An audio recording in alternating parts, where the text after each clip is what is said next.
ഇന്നത്തെ സ്പെഷ്യൽ ഒരു ഗ്രിൽഡ് ചിക്കൻ്റെ റെസിപ്പിയാണ്. നമുക്ക് ഓവണൊന്നും ഇല്ലാതെ തന്നെ നമുക്ക് സ്റ്റൗ ടോപ്പിൽ നല്ല ജ്യൂസി ആയിട്ടുള്ള ഒരു ഗ്രിൽഡ് ചിക്കൻ്റെ റെസിപ്പി നോക്കാം. അതിന് വേണ്ടി 3 പീസ് ഹോൾ ലെഗ് പീസ് എടുത്തിട്ടുണ്ട്.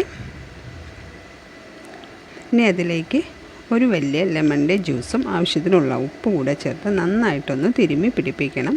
നമ്മൾ ഓവർനൈറ്റ് എല്ലാം ചെയ്ത് വയ്ക്കുകയാണെങ്കിൽ നല്ല സോഫ്റ്റായിട്ടിരിക്കും ചിക്കൻ. ഞാനിപ്പോൾ ഒരു 3 മണിക്കൂറൊക്കെ റെസ്റ്റ് ചെയ്യാനായിട്ട് വെച്ചിട്ടുണ്ട്.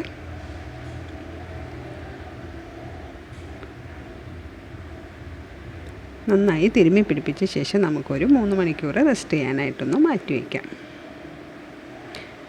ഇനി നമുക്കിതിലേക്ക് തൈര് ചേർത്ത് കൊടുക്കണം. ഒരു 3 ടേബിൾ സ്പൂൺ തൈര് ചേർത്ത് കൊടുക്കുന്നുണ്ട്.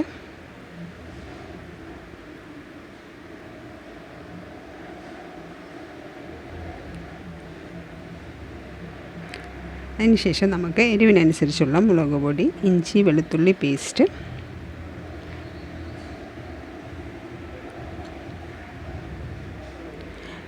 ആവശ്യത്തിനുള്ള മഞ്ഞൾപ്പൊടി, കുറച്ച് ഗരം മസാല കൂടെ ചേർത്ത് കൊടുക്കുന്നുണ്ട്. 1/2 ടീസ്പൂൺ ഗരം മസാല കൂടെ ചേർത്ത് കൊടുത്ത് നമുക്ക് നന്നായിട്ടൊന്ന് തിരുമ്മി പിടിപ്പിക്കണം. അതിനുശേഷം നമുക്ക് 1 മണിക്കൂർ കൂടെ ഒന്ന് റെസ്റ്റ് ചെയ്യാനായിട്ടൊന്ന് മാറ്റി വയ്ക്കാം. ഇനി ഇതിലേക്ക് 1 ടേബിൾ സ്പൂൺ കസൂരി മേത്തി കൂടെ ചേർത്ത് കൊടുത്തിട്ടുണ്ട്. അതുകൂടെ ചേർത്ത് ഒന്ന് നന്നായിട്ടൊന്ന് തിരുമ്മി പിടിപ്പിച്ച് കൊടുക്കാം. ഇനി നമുക്ക് ഒരു പാൻ അടുപ്പത്ത് വെച്ച് അതിലേക്ക് കുറച്ച് സൺഫ്ലവർ ഓയിൽ ഒഴിച്ച് കൊടുക്കാം. വളരെ കുറച്ച് സൺഫ്ലവർ ഓയിലാണ് ഒഴിച്ച് കൊടുക്കുന്നത്.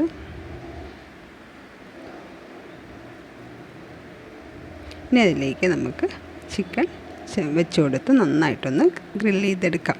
ഒരു മീഡിയം ടു ലോ ഫ്ലെയിമിൽ വെച്ച് വേണം ഗ്രില്ല് ചെയ്തെടുക്കാൻ, അല്ലെങ്കിൽ നമുക്ക് ചിക്കൻ്റെ ഉൾഭാഗം ഒന്നും നന്നായിട്ട് വെന്ത് കിട്ടില്ല. ഒരു മീഡിയം ഫ്ലെയിമിൽ വെച്ച് നമുക്ക് 2 സൈഡും മറിച്ചിട്ട് കൊടുത്ത് നല്ലപോലെ ഒന്ന് ഗ്രില്ല് ചെയ്തെടുക്കണം.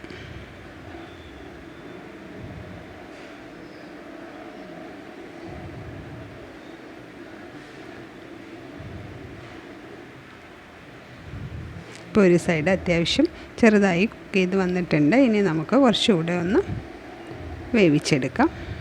ഇനി ഒന്നുകൂടെ വേണമെങ്കിൽ തിരിച്ച് മറിച്ച് ഇട്ട് കൊടുത്ത് നല്ല ഒരു ബ്രൗൺ കളറൊക്കെ ആയി വരുന്നവരെ നമുക്ക് അതൊന്ന് വേവിച്ചെടുക്കാം. ഇപ്പോൾ നമ്മുടെ ഗ്രിൽഡ് ചിക്കൻ ഏകദേശം നന്നായി ഗ്രില്ലായിട്ട് വന്നിട്ടുണ്ട്. എല്ലാവരും ഒന്ന് ട്രൈ ചെയ്ത് നോക്കൂ. അടിപൊളി ഐറ്റമാണ്. ചപ്പാത്തിയുടെ കൂടെ കുബൂസിൻ്റെ കൂടെ എല്ലാം ഒരു അടിപൊളി ഐറ്റമാണ്. വീഡിയോ ഇഷ്ടമായാൽ ലൈക്ക് ചെയ്യാനും ഷെയർ ചെയ്യാനും സബ്സ്ക്രൈബ് ചെയ്യാനും മറക്കരുത്. Thank you.